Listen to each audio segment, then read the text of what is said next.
اگر ما اول منتظر این می بودیم که پیمان صلح به امضا برسد و بر اساس آن آتش بس صورت بگیرد، ما باید تا زمان نامعلوم منتظر اقدام برای توقف خونریزی می بودیم.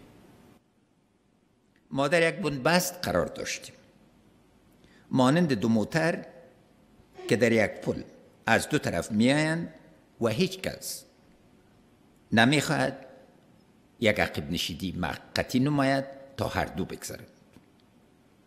آتش بس این بنبست را شکستان و یک تحرک ایجاد کرد.